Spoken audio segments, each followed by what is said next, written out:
Okay, this is your girl, Princess with the Real. We're on 2hotradio, the party at, and I'm sitting down with yet another guest. Everybody know I like my guests to introduce themselves.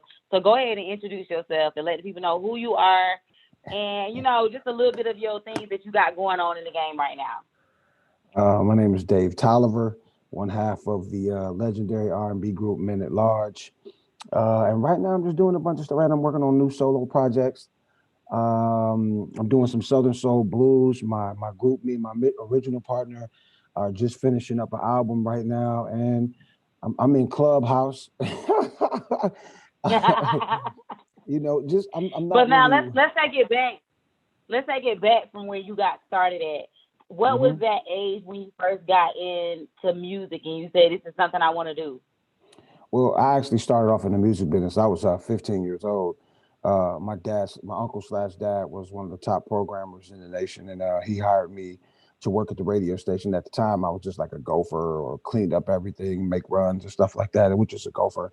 Um, and it turned into a career for me at an early age. And then we hooked up with Gerald Levert, and we sang for him one night at this party.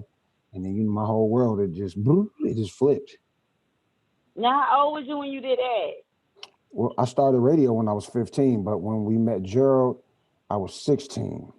And but then, we sang for him at this party, and then he was like, "Yo, I'ma hook y'all up." I ain't seen him again till we was 19, till I was 19. Jason was young. Jason's 3 years younger than me, so he was a little baby. And so he saw me again. I didn't see him for 3 years. In '89, I was working with this rap group, and we were coming out of this building, and I saw him. He said, "Yo, I got this idea for three big dudes that could sing, dance, this, that, and the third, blah, blah, blah." And so he was like, "Y'all got to come through to the studio and audition. I want to get that light out the back." And so we went to the studio the next few days. Gerald was there. The whole Levert group was there. Mark Sean and Steve Russell from Troop was there. The Rude Boys were there, and the whole office staff. And we auditioned for him. It was like two other guys too, but they really ain't make the cut. And like the next day we auditioned for his dad, who was Eddie Levert of the OJ's, and you know what was about But what I was like 90. my thing is that 15, your family brought you into the business, but for you to go out here and perform and show them a year later, like you was ready, you wasn't nervous and scared. Yeah, well, from that time at 16 when I met Gerald, we didn't come out for another 6 years. Like so when I Okay. saw him at 16, we auditioned. He was like, "Yo, I'm gonna hook you up." I didn't see him for 3 years. I didn't see him till 3 years later. Then after that, they were on tour a lot, so they would take us to some shows and perform and stuff like that. But then we were in the process. We were rehearsing like 11 hours a day. I mean, they're getting cussed out, being taught how to do the stuff, to do it the right way. I mean, you're in front of Gerald and Gerald and Eddie Levert. They're like, "That's bullshit, man. You got to do it like this. You take the girl by the hand. Can we cuss on here?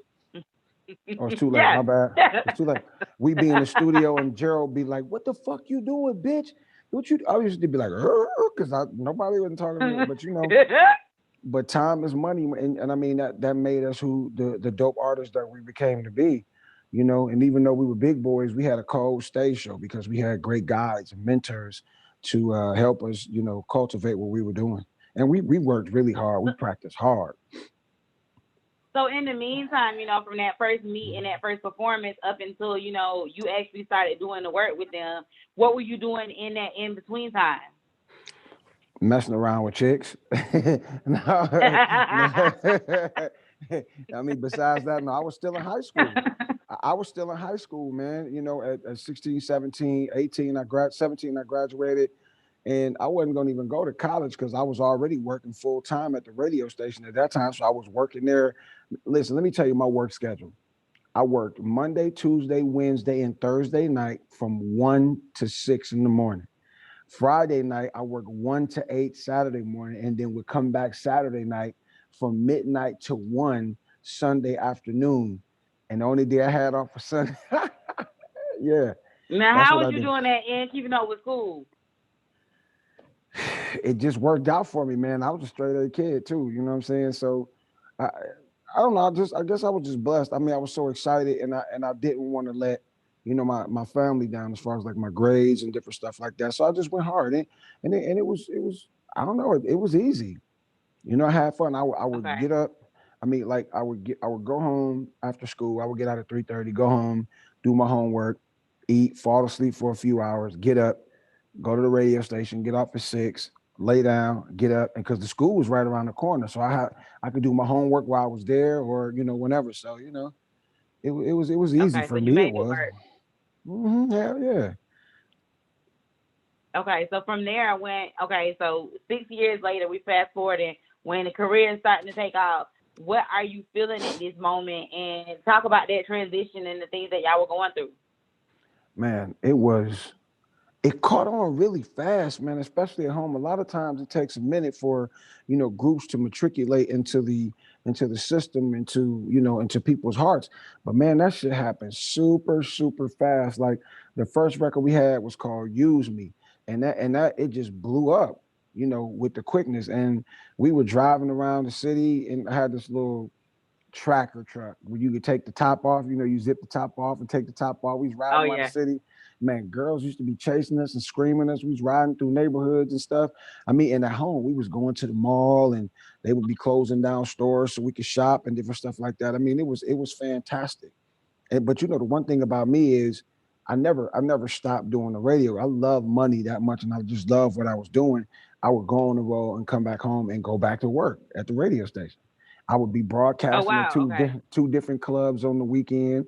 I was probably one of the first people in the nation to do live broadcasts from clubs like that. I would broadcast at a club called Cotton Club on Friday and then a club called Vales on Saturday. So, man, I used to have a ball. So you ain't get the big head and be like, you know what, I'm touring and stuff. I'm doing all this stuff now. I ain't doing the radio no more. No, but I should have stayed home though. I just was in love with money and I just loved what I was doing. And we didn't have the options of sitting at home and being able to do it virtually like they do now. You could be anywhere and do your radio show like on the iPad. And so, I think that was honestly, that was one of my mistakes is not really creating that mystique, the separation from, man, I see him at the club every weekend to, man, I see him on TV or I see him at the arenas or the theaters. That was the one thing. When you become a celebrity, you have to create that separation between the regular Dave and the celebrity Dave because I find Okay. later in my career that people take that for granted. They think, well, man, shit, we used to hang out together at the club all the time. I ain't got to pay for your flight to come in town, or I ain't got to book no hotel when you come to town. And man, let me get a discount on that gig. I'm like, dude. So Yeah. I don't you treat can see Jagged that. Edge? Yeah, don't. That's what they. But I'm saying you can see it because that's really what it is. And so a lot of times I'll Yeah. go home and just do a pop up concert. I give it like a little week that I'm coming and pick a spot and go there and just pop up and blow it down. Just because. Okay. Be a couple hundred people. It'd be little small venues though. It'd be a couple, so it's not like a over drag of Dave Tolliver. It's just enough to get the city talking about it. So they'll be like, oh, we got to pay this nigga to come in here and do this, John. Know what I'm talking about? Okay. Okay. Okay. That's smart Princess. though. That's smart marketing though, is to go out there and do the smaller venues to get the word out so the big money come in. Yeah. And that I'm so appreciative of that. And the place that I would go every time just closed down. I'm so mad, but I mean I couldn't have did it this year because of COVID anyway. I was always doing at least one show a year, like whether it was Mother's Day around Thanksgiving time, I would do it. And people would come out. Some of my guys would come out from like the Rude Boys, Scott Sable from American Idol. Some of the local hip hop dudes that have a huge following will come out and perform with me and do different stuff. So, I'm looking to find another venue when this shit all clear up so I can go back and, you know, do my thing at home, baby. And now you named a lot of you named a couple people you work with. Give me a few more names of some other people that you worked with along the years, in your career. Some people that you were on tour with, that you were able to perform, whether it was you opening up for them, whatever it may Man, be. and of course, Levert, Joe Levert, the OJs, Rude Boys, Silk Shot, H Town, SWV. We was always with Silk Shot, H Town, and SWV. Cut Close came along a little bit later. Um, man, Charlie Wilson, the Time. Um, we didn't tour And with a bunch of who people. would you say is your most memorable? For me, I can say my most memorable people is probably Gerald Levert and Charlie Wilson, because even if I wasn't on the show, they would always call me out to sing with them on stage through a certain part, and I come out there and murder. But being on the road with Gerald was, I would probably say, my favorite, because it was like being with your brothers, on the road. But it was the same thing when we was with Shy and with Silk and H Town and them cats like that. Public Announcement. And then I did a bunch of stage plays, man. Shit. I'd have been on stage with some of Thelma from Good Times, Big Red from the Five Heartbeats, Johnny Gill, Dave Hollister, Erica from Mary Mary, Monifa, Ralph Tresvant. And now, how did John. you get to doing stage plays? So the very first stage play I did was probably around 97, and it was called Stop Cheating on God's Time. And I don't know, I got handpicked. Somebody called me to do the play, and that started an addiction for me of doing those plays. And from since then, I've done probably about 40 plays. Man, Oh touring. wow. I mean, for the R&B dudes during that time, when your career started to slow down a little bit, you would hit them plays, and Mhm. and then keep going. It would kind of But hype I you see up, be you like, oh, there still. you go. I Go ahead. see even before the COVID started, you were still doing plays. You were still Yeah, I doing was that type doing. of stuff right before I, COVID. I did, man, in 17, I did like about five different plays. In 18, I did two different ones. And then things kind of shut down. So I started, everybody's online now, Instagram and stuff, doing their live shows. I had been doing that for the longest. My daughter's like, Dad, why you always online? I'm saying, because for me, like, I'm old school. They're like, you're old, and I'm saying, yeah, that's why I have to stay online so people know what I'm doing. Because the beautiful thing about the World Wide Web is that you can put it up and you may get two or three people, 5, 6, 10, 20 people to watch it, but as it sits there, and you put the right hashtags or whatever, it starts to build. So it could be something that Mhm. was a year ago, 2 years ago, and all of a sudden one day, wow, it's got 10, 20,000 views on it, a million views. You just never know. So, I try to Yeah. stay busy. I haven't tried to stay busy. I think the only thing that I haven't done that I really want to do is write these books, couple books. What kind of books? Well, the first book I will write will be called Second Chance Dad, and it's about me and my biological father's relationship. Growing up, I hated him. I hated his ass. I mean, he was very abusive to my mother, and also to me. But I found that, you know, I think for us, especially as Black people, we have a lot of things that we used to allow back in the day that we deem normal, that the kids and the family structure today don't allow, like the abuse on women and different stuff like that. They accepted it, and they still exalted the man who was doing it because he was the gatekeeper, he was the provider, he was there, da da da da da da da da da. And Mhm. so now, how I was able to forgive him. I was like, man, every time I see this dude, I'm ready to dive on him or to hurt him or do something. And I tried to kill him like 3 times. I mean, from abuse to his oh my God, to his drug addictions. Can you still? I'm sorry. To his drug Yeah. addiction, him stealing money, school money, all kinds of stuff. To me finding out one day, my aunt is like 94 when she passed, and her husband was 95 and died the year before her. So I'm sitting down with my cousin at the house going through old pictures, and she tells me they had been married 72 years. But that the kicker was she had had a baby on him, and which I was sitting next to Mm. the cousin who was the outside baby, and he stayed with her and raised her as his child without question. Then she proceeds to Mm. tell me that my grandmother, my father's mom, tried to do the same thing because she followed up under my aunt because she was the older sister and ended up having another baby by another man, but they were still together. But to say all that, but that's how he used to treat them. He was beating her and then beating all the kids. And I was like, damn. So that's why I was 37. I'm 50 now. And so I said, so damn, that's why he's the way he is.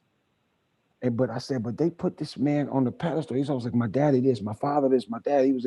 They say he's such a great man, but it's like, damn, how do you how do you put somebody on such a high plane when they were so hurtful, so abusive, and obviously mentally molded you into being monsters? Because my uncle was the same way with his kids, and they even said that he molested his daughters. It's like just shit like that. Then you hear that that's what he did too. Like, what the fuck? I said, Oh that's why. That's wow. why. That's So why what is the black book to people talk about? Like what is the is book going to be talking about? it's really to free other black men that hate their fathers, man. I think if you because when you walk around with that hate, like it blocks you from seeing what's for you. When you walk around with so much anger, like when you look at somebody and every time you look at them, you're just infuriated. You can't, and that weight walks around with you every time you going somewhere. So you have to find a Okay. way to free yourself. And sometimes when you forgive somebody, it's not for them. That forgiveness is for you. It's for you. So I say this to anybody that has gone through um, any type of abuse, whether it may be physical, molestation, rape, whatever, mental abuse, find out if you know who it is. I say confront him, because I would confront my dad all the time. And then finally he told me, before I was like, all right, forget it. I'm just going to have to forgive this nigga and find a way. He said, look, I done already gave it to God. I don't even care about nothing you saying. And basically that's what he told me. And I was like, okay. So I had to forgive him. And once I understood who he was and why he was who he was, it was I was able to forgive him. And now 13 years later, me and him got an unfadable relationship, man. Like, I done fell in love with him to the point, like, if something happened to him, I'm gonna be fucked up, I'm gonna be hurt. Seriously. Like, I fell in love with him. I did. Like, he's a Well, that's cool good that ass y'all were dude. able to build that relationship. So now with this book, are you gonna touch on some of the things that you went through, or is it just like a uplifting to? No, Okay, it's so you gonna be the touching. story. It's gonna be the story of where I Okay, started. It's gonna start with this 5-year-old boy in the kitchen holding up a newspaper like he reading it while his father whooping his mom's ass. That's where it's gonna start. okay, Yeah, it's gonna be okay. the stories. It's gonna be real stuff. I ain't about to Now, be when you some. plan on trying to release this book? I've been in my own way with that. I still got to write it, but I already know the title and I know what's going in it. You know what I'm saying? That's just the one thing that I haven't done.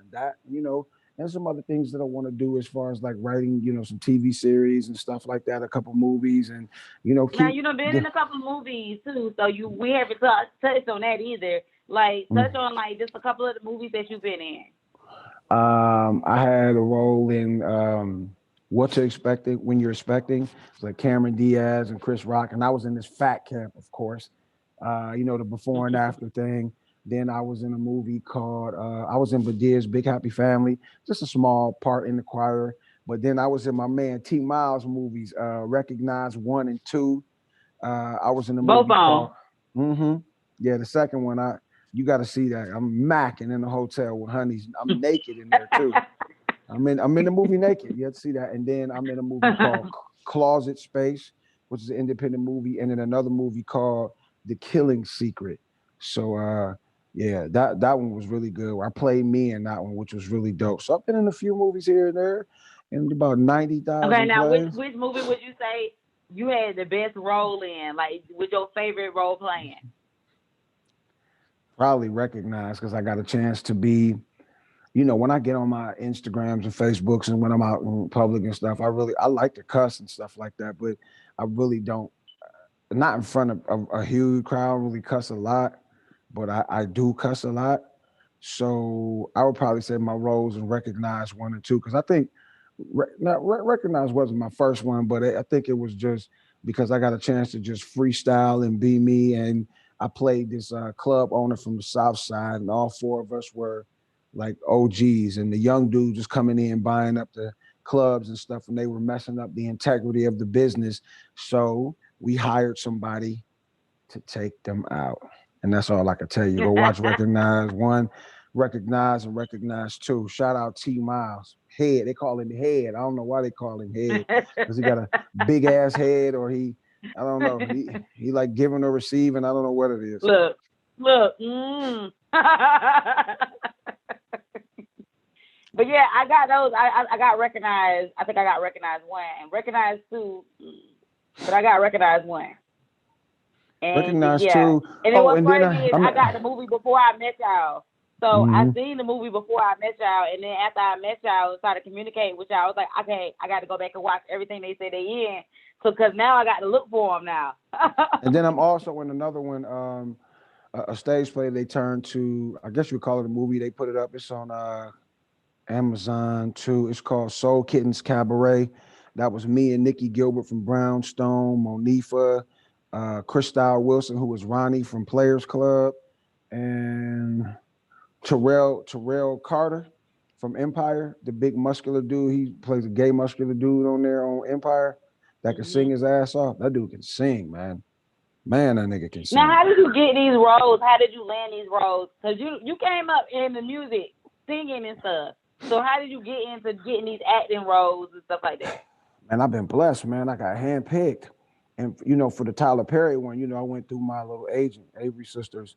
And I guess I look like an old fat pastor or something. So they put me in there.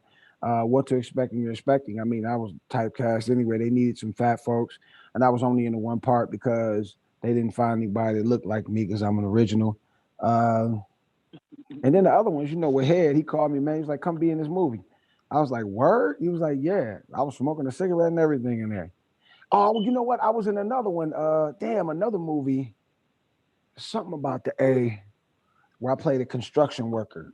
My man, 23 Productions. His name is 23. I forgot the name of it. Like, honestly, I got to get my IMDb together. I got to get it right. So Nah, because it sounds like you done did a lot I outside forget of just the sometimes. music. Man, I have, and I just sometimes I get so engulfed in just having fun or just enjoying or just feeling so overwhelmed not overwhelmed, but just overjoyed about being able to do it and just how good I am at it. I forget to write down that stuff. I had it down somewhere. I got to look at it. It's something about 5. I think is it Yeah, because 5 days in you've done A? a lot. Like you've done I a lot, forgot. just not just the music, outside of the music, and you work with a lot of great talent. So if Word you up. had to talk to people who are trying to come up right now in the game and trying to get their name out there in the music industry, whether it's in the acting industry because you're doing that too, what would you say to those people who are starting out? Well, I would tell them as far as like the acting, make sure you're really good. Practice, be prepared. And then I heard Samuel Jackson say one time that he went to auditions that really didn't even call for him. He said if it was for a 40-year-old white lady, he went anyway. And sometimes when you go and you get an audition, sometimes you might even change the perspective of the producers and directors for the show. I don't have a lot of advice for the acting, but I can say if you are going to do that, be prepared, have your code reads ready. Like when you go in there, be able to read and be able to regurgitate it back without looking at your papers. Your auditioning skills. Make sure you work on your auditioning skills, but make sure you work on your emotions. Like I went for one time, they wanted me to be a gay guy but still be a man.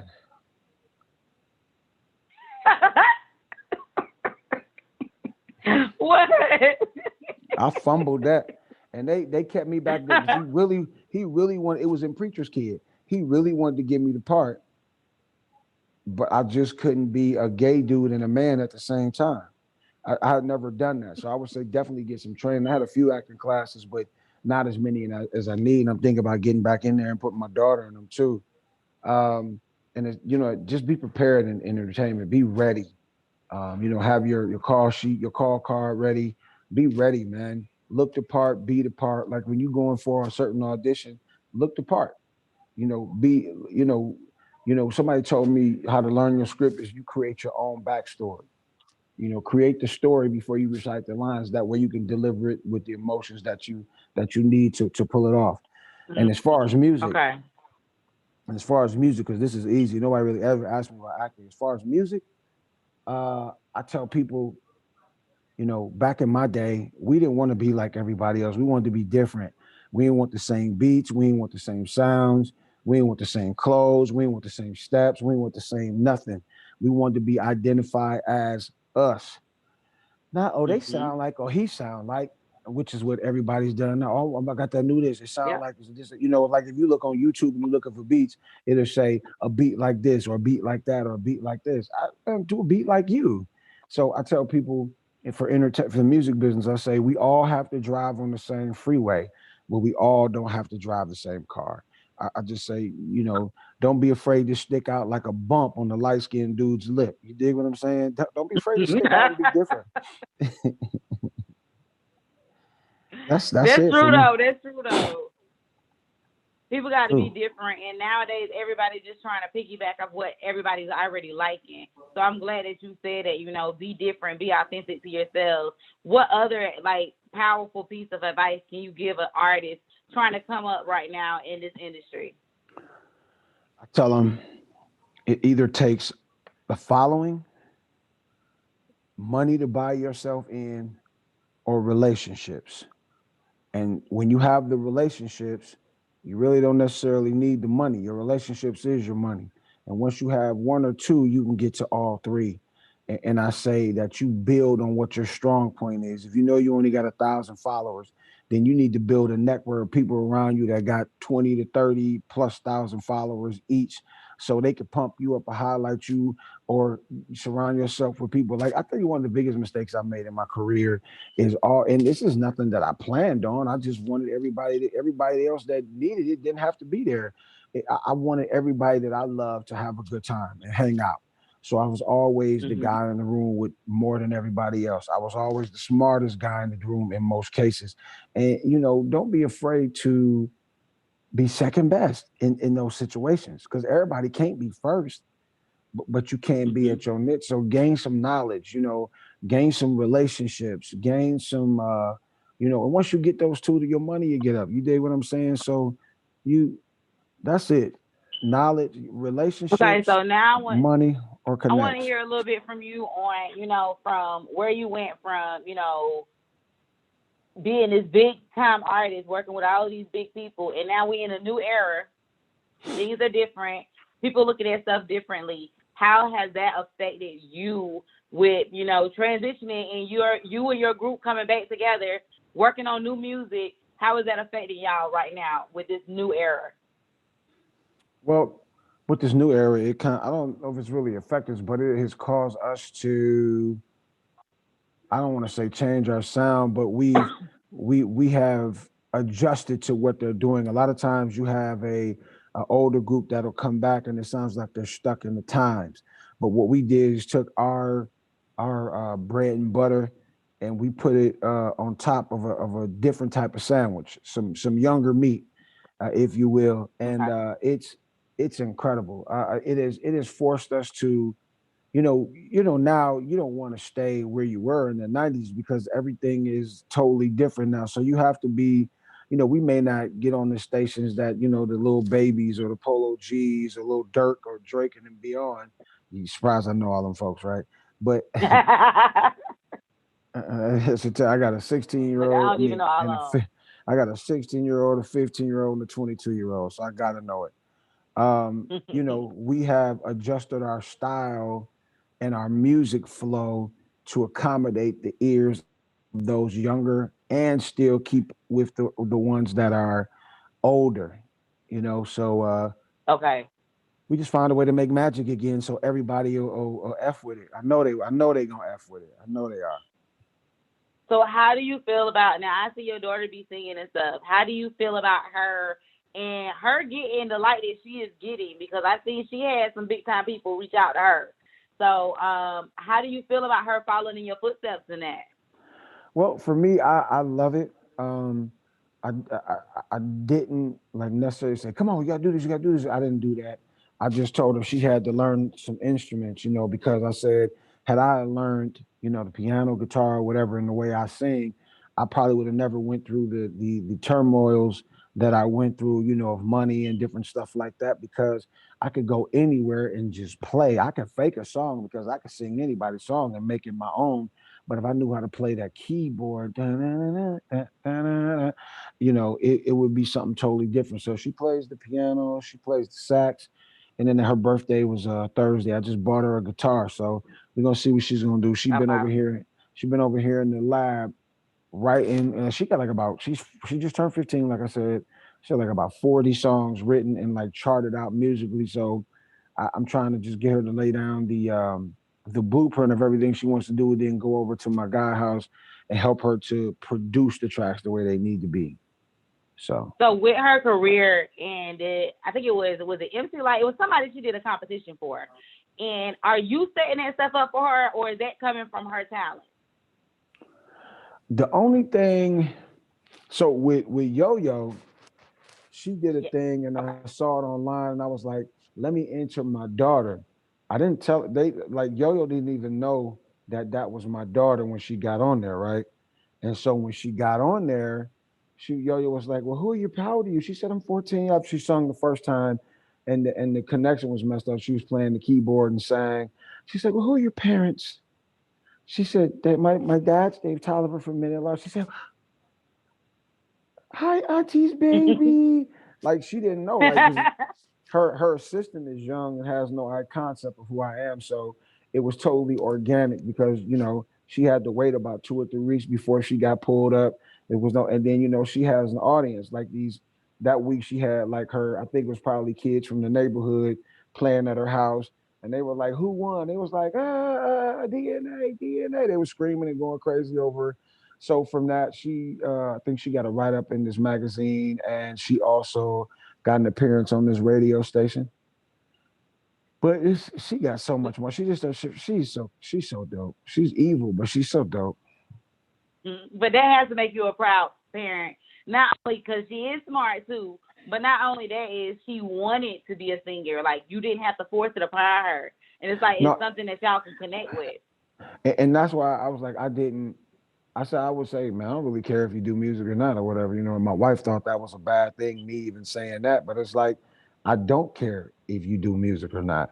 But I know that your voice needs to be used in some type of way because your voice is a gift. So I realized late in life that sometimes when God gives you a gift, it's not necessarily for you, but it's for somebody else. Man, her Mm-hmm. voice is like pouring syrup over buttery pancakes. See how it run and the taste. That's how her voice is, man. I wish my voice had been like that at 14, because I probably wouldn't even been in a group. I probably would have been by myself if I was that good, that young. I wouldn't even want to be in a group. I wouldn't So have. moving forward, you and your partner, y'all moving forward, the two of you, because it was Hmm. three to begin with. So it's two of you Well, moving forward. in the beginning, it was two, and then we always had Sean Levert with us, and then we had a background singer that would ride with us all the time. And then me and Jason separated, and then I got another guy who has been with me for since '97, so 23 years. We kind of stopped, and then me and Jason got back. And he passed away yesterday morning, and so it's just me and Mm. Jason this time. This is the legacy album. I think for me, after this, depending on what it does, I don't really want to do any more group records for anybody. I really want to do me because I've been spared. I've been spared quite a few times. My wife and I had an accident at the end of 19 where they said they don't know how we walked away from it. Mm. Then so many of my people have passed away with unfulfilled dreams. And I'm learning too by watching my sister go, which happened right after the accident. Um, you know, my boy, his mom is like clergy. She says sometimes we pray for people so hard for them to stay here, but they've already checked out, really. You know what I mean? They've already Mhm. decided they don't want to be here. And when you give up that will, for some reason there's this connection with God, and they've already, like my one guy, one of my they was my therapist told me, don't you think if he wanted to be here, if all he had to do was just go to the hospital to get treated, don't you think he would have did it? He knew that Mm. if he didn't, he knew that if he didn't, like he had two stroke, he had one stroke, and then he kept having shooting pains up, but wouldn't go to the doctor. He had high blood and was getting ulcers on his leg. I said, dude, you need to go to the doctor. I don't got no paperwork, mom. I don't got no paperwork, mom. That's how he talk. I don't got no paperwork, mom. Saying he don't got no money. And I'm like, listen, if you go to the hospital, they have to treat you. A state funded hospital has to treat you. So my therapist was like, well, if he wanted to stay, if he wanted to be here, wouldn't he have just went to the doctor? And then with my sister, she was in a situation where she kept getting sick. And I said, well, you need to change this. And if you don't change this, I said, one time you may go to the doctor and the antibiotics or whatever might not work. All she had to do was change the situation and maybe she would still be here. But, a lot of times she would tell me, yo, I don't want to be, I know you want this for the other show. So, but yeah, I'll give you that. But, sometimes we have to understand that we are born to die. So, my uncle slash dad used to say when he signed off on the radio, he would say, believe in God because God is love. Love is what the world needs right now. The only thing that was guaranteed is the beginning and the ending, death. But that middle part is up to you. So And what I you, took from all of that is you don't plan on checking out no time soon. hell no, I can't. I can't check Okay. out. I don't want to, and I can't check out. Like I have no desire to quit.